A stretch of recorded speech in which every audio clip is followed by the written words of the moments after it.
So let me show you how to change language on your MacBook Neo. So you want to click on the Apple logo in the top left corner and select System Settings. Under System Settings, make sure you click on General, and then you should see Language and Region. Click on that, and then this is where you can change the language of the entire Mac. So if you want to use French, for instance, or any other language, just click on the plus symbol. You should see a list of languages.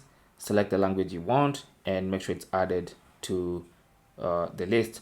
Now you can choose, if you want to use French right now, you want to change the entire MacBook to use French or whatever language you chose, just click on use that language, or you can continue using your preferred language while that language is still there. So anytime you want to switch to this one, you simply select it, and that's going to be your preferred language.